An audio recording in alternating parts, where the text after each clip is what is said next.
Nonsense, the young man stated, raising his arms in exaggerated welcome. A fiesta is the best time to greet friends of the family. My sister's quinceañera is turning out to be quite a reunion. We just met some cousins from Sabina's today, but you have not told me your names. We are the Garza sisters, Juanita began. This is Odelia, she is the eldest, and this is Delia, and that's Velia. They're twins. This little one is Pita, and I'm Juanita. Listen, can we use your restroom? We've been holding it for a while. Of course, Ephron said, extending his arms and stepping aside so that we might pass into the front yard. You are welcome at our festivity. Tell me, how do you know our family? Well, we don't know anyone else, just him, I said, pointing at the drowned man and then looking back at the girls in a white dress. She was walking around with her mother, clinging to her arm, happily greeting guests. A voice from darkness spoke. Ephron, who are you talking to? We all turned around to see an older man coming toward us. He was wearing black jeans, a nice pressed shirt, and a bejeweled bolo tie, and a cowboy hat. He was too old to be part of the debut court. He was obviously not a Cambellan or escort, but the authority in his voice made me think he was someone of importance. These girls just arrived. They're from your side of the family, and I think Abuelo, the young man said, turning around to face the other man. Really? The old man said. Let me see. You look like my nieces from Nava, but I haven't seen you since you were little bitty things. Is that my compadre in there? Before we could stop him, the older man was stooped over, holding onto the front door window, looking into the back seat of the car. He started to say something, and then suddenly he stopped. Well? The young man asked. Madre de Dios, the older man whispered, still looking into the back seat of our car. Gabriel, is that you? Gabriel? The young man in the tuxedo asked, leaning forward to peer into the car again. It can't be. Inés! The old man turned around and started shouting toward the house. Inés! Inés! Hija mija! We stood huddling by the fence, dreading the inevitable as we watched both the quinceañera and her mother freeze in their tracks. The music stopped and both mother and daughter turned around to look at the old man as he yelled, Inés, my daughter, listen to me, mija. Gabriel is home. Inés, your husband is home. As if we were a B-rated movie, time seemed to stand still. I froze, unable to think. How could I warn them without making it worse? To my horror, everyone stopped talking and looked at the mother of the birthday girl. She stood rigidly, holding her daughter's shoulder with both hands as if to stop herself from fainting. Then silently, slowly, Inés Perdido, wife of Gabriel Perdido, and mother of his two children, walked quietly past them, women and children as if she were in a trance. She made her way toward our dusty old car with her daughter trailing behind her. The older man held out his arms to her, and Inés went into them instinctively. Ephron, the young man in the tuxedo, took the birthday girl in his arms, and they all stood looking expectantly at the car door, as if waiting for the past to hit them in the face when it opened. The guests, who had left their tables and chairs to follow Inés and her daughters out to the car, crowded behind the fence, quietly waiting for the night's drama to come to a head. Is it really him? Inés asked, her voice small and faint. Si, mija, it's him. The old man held his daughter against his chest and nodded. He sucked in a breath and smothered a whimper. No llores, mija, the old man said, stroking her hair as he begged her not to cry. Ephron's voice quivered with emotion. Mama, is it really him? After all these years, is that really Papa? It doesn't look like him. Papa? The little girl whimpered. No, he can't do this to me. Not now, not tonight. Beatriz, mija, Inez started, her voice quivering with emotion. It's just like him, isn't it, Mama? Beatriz continued, anger streaking her face with tears. Just like him to ruin everything. Beatriz, por favor, Inez begged, reaching out to take her daughter into her arms. Beatriz fought off her mother's embrace. He should have stayed gone, Beatriz sobbed. I hate him, Mama. I hate him. Please make him leave. I hate him. Beatriz, Inez continued, her quivering voice. He is your father. He has a right to be here. Please don't deny him that. Inez finally gathered her daughter in her arms, visibly trembling herself now. She looked at the car again, her eyes narrowing. Why doesn't he get out? What's wrong with him? He can't, I said from my place at the fence. It's not that he can't, he won't. He's a coward, Afran sped out, clenching and unclenching his hands. Listen, I started, there's something you should know. I stepped toward Efron, but he was faster than me. Get out, coward, Efron Perdido screamed at his father. Then, without hesitation, he lifted the door handle and yanked the door open. No, I screamed. Don't do that, Velia and Delia finished my thought, but they were too late.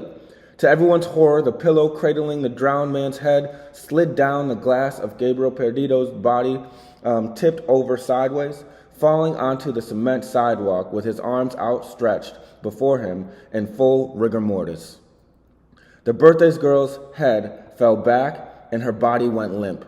The crowd behind us gasped, and Pita screamed. Several of the guests moved quickly towards Beatriz, but her grandfather reached her just in time to stop her from hitting her head on the edge of the curved driveway. Efron helped his grandfather carry his sister into the house with Inez and a slew of gabbing quinceañera attendants following close behind them. My sister and I waited by the fence with the rest of the guests, who stood around the body speculating about Gabriel's return. While everyone around us talked about the tragedy and asked themselves where he had been, the old man came back down the driveway to inspect the body of his daughter's estranged husband. When he was done, his face looked pale and drawn. He stood on the sidewalk and looked at us with haunted eyes. After a moment, he said, Compadres, please help me get my son-in-law into the house. He must be given his own measure of respect. It appears that our birthday celebration has turned into a wake. Please, if you could help me, amigos. Of course, a man said, as he stepped out of the crowd to help.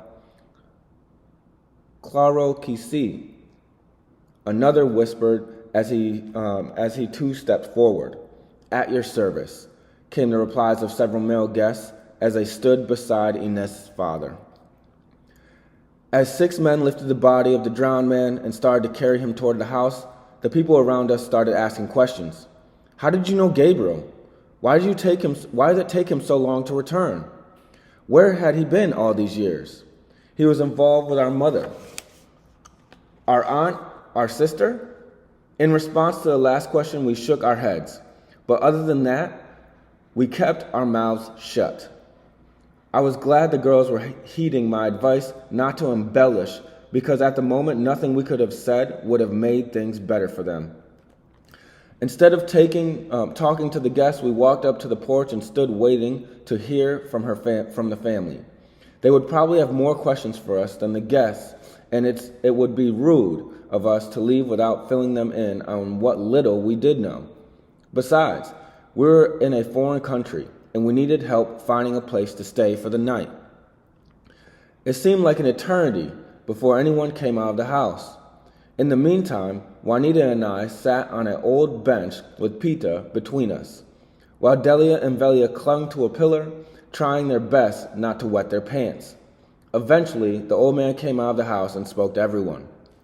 Amigos, he said to the crowd, it is my sad duty to inform you that the festivities are over. Inez and I have some delicate business to attend to.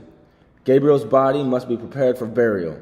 You may return in the morning for the velorio, the viewing, which we will hold here. Please, feel free to take home as much of the food as you like. You are welcome to it.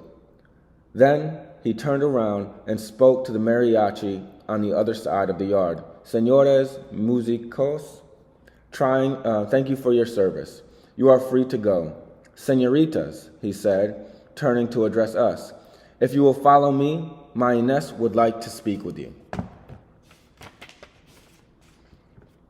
The body of Gabriel Perdido was laid out in full view on top of the dinner table, surrounded by the soft glow of dozens of gloomy candles. We peered at it as we were escorted into the house. Inés Perdido was sitting up primly on the edge of a cushioned chair in a parlor area directly across from the dining room next to an older woman who looked a lot like her. Inés's hands were clasped in front of her, clutching a rosary. She had taken her pink party dress off and now was wearing a modest black sheath that covered most of her body, except for her forearms, hands, and ankles. She looked prettier in the party dress. I'm sorry, we haven't been properly introduced, Inés said, as she extended a hand to us. I am Inés Perdido, and this is my mother, Zaragoza. We all shook hands. Glad to meet you, I whispered as we sat down before the two men. If we'd known about the quinceañera, we would have waited. We are so sorry, Velia began, but Inés waved the apology away. She pressed an embroidered handkerchief against the corners of her eyes and looked away. Where has he been? She asked, when she had composed herself enough to manage the words. We don't know, I said. He was already dead when we found him. Floating in the river, Delia interjected. It only took a few minutes to tell Inés everything we knew. After she heard the extent of our story, she sat still, quietly blinking away the tears, a lifetime of pain running down her face. He sent a letter, she finally said, her voice low and deep with emotion, many years ago, saying he wouldn't be back. I'm so sorry, I said. We didn't know. I sent him a letter too, begging him to come home, for his children's sake. They missed him so much, but he never wrote back. For a while, I thought maybe he had married again, like so many men go up north do, Inés whispered, looking down at her hands as she spoke, as if the memory of it was too painful to speak of in a normal tone of voice. Then the authorities came.